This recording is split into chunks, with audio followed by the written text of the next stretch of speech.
Oh, guys, I wish I was there in person. I So know. do we. We're sad. Oh, listen, what a show. I'm 5.5 episodes in, and Oh, as wow. soon as I finish this, I'm off to watch the end. Oh, Oh, wow. thanks. Oh, my It's God. so good. Thank you very much. Oh man, these characters, it just twists and turns and like who can you trust, who can't. Oh, it's amazing. Was it like that just from reading the script in terms of like this is just such an exciting prospect? Yeah, I think Totally. from the jump, that was really powerful with the scripts. Satiris, I think, just did such an amazing job at creating that tension and anxiety, and I think it was such a surprise to me. Writing doesn't always feel as alive as that on the page, but you could really feel the stakes on the page immediately. It's the thing that made me most excited about it. Yeah, my heart was racing in that first episode. Yeah. It's just it's pulsating. It's Yeah. amazing. Yeah. Well, it's that clever thing where you think you've kind of like, yeah, you think you've read someone, and then it's like, oh no. Totally. And then throughout the whole show, it's like it just keeps on surprising you. Keeps Yeah. going. Sophie, this is brilliant character just to kind of really, I don't know, she's so ballsy, courageous, got nothing to lose. What did you kind of really enjoy about kind of this character and the different aspects of performing that it kind of called on for you? You're so right. She's got nothing to lose, and it really called on a time in my life when, and I remember it so well, feeling like I was at rock bottom and then having the balls to do whatever I wanted. And it was actually so liberating. And I guess I channeled a bit of that into Zara. And it's fun to just be able to play a character where you just kind of send it. I don't know how else to say it, but it's fun to be messy and it's fun to be all over the place and ballsy and just like she doesn't give a bleep. Yep. And she's so layered, and it was just so exciting to play someone like that. Is there also something really nice for you all about that idea of it's real life, really? Do you know what I mean? It's obviously kind of like 100%. there's some batshit crazy stuff going on, but Yeah. but you're you're on the streets of London and you're in amongst kind of real people and real environments and stuff, and kind of grounding those characters in that, and just walking down the street and going to the corner shop and all those kind of things, the sort of normality of life, but the kind of mental nature of where the characters find themselves. Is there something nice in that real location, real place, real people sort of thing? And Yeah. having a familiar set, being someone that's grown up in London and then shooting in places that feel familiar, there was something really exciting. Shooting work to me always comes with an association of travel and exploring a new place or being somewhere you don't recognize. And so to be in buildings or streets that you walk past forever, there was something very surreal about it, but also something that grounded it in a sense of reality, in a sense of something recognizable and something that you already had. There wasn't we know these people, these are people that I've met and that we know and you've been to the pub with and you've had conversations with, and so there was that that lends itself to like the creating the character and stuff, is that it all feels so familiar. Yeah, I mean, the locations helped a lot. I mean, do you remember that day when we were in Whitechapel, Stepney Green, and we were walking down at night through the market?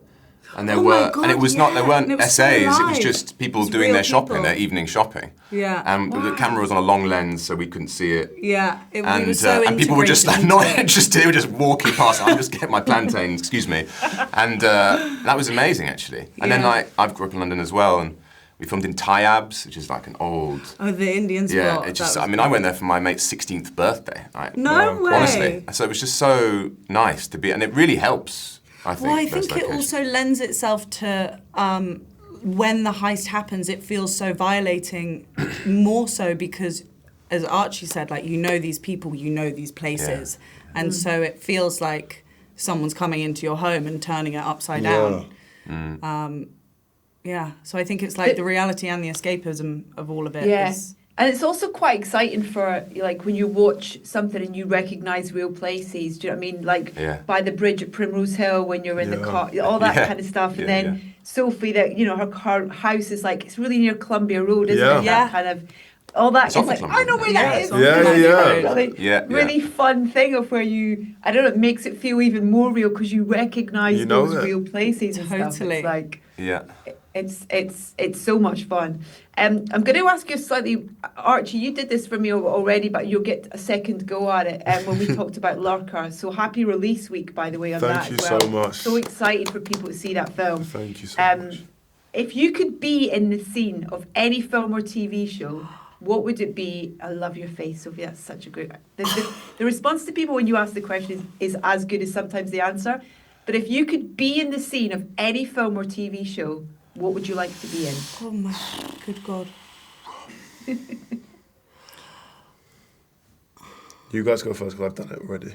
God, my mind's gone completely blank. Because I've realised that I went to say something and I was like, actually, I think that was my answer before. So now I'm coming up with I think I said Succession and La Vie en Rose. And so now I'm coming up with new ones.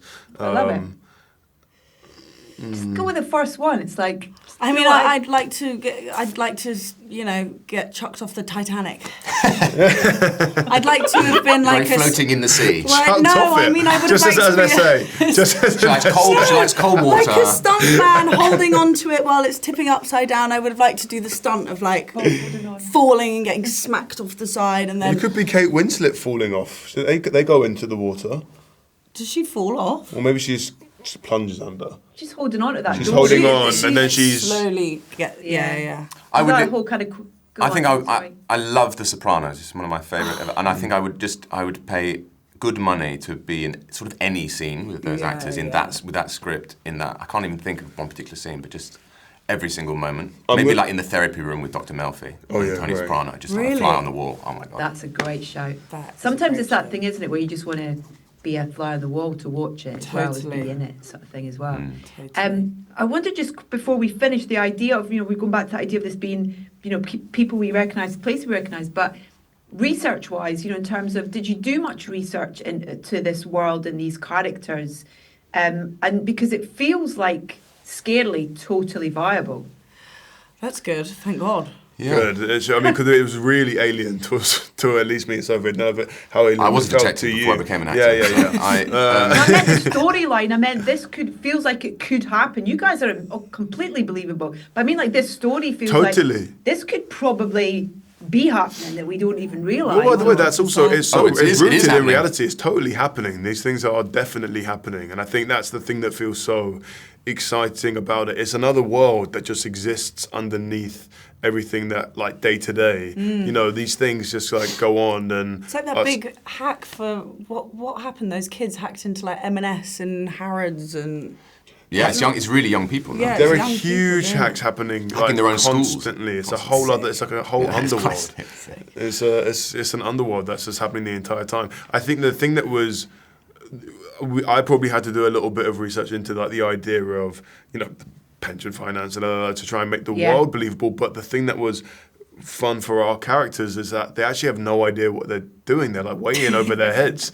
Like there is nothing. They're learning as they go, and they're trying to play catch up. So there was something also fun to share that with them because we're looking at these things like what am I does that doing with mean? this? What does this mean? What does this mean? Like I don't know what any of this is. It's so alien to us. I did have to do some research for being a detective. Yeah. And we had a great guy called Chris, who was a former DCI Detective Chief Inspector in murder in London and the north of England. And he told some pretty wild stories.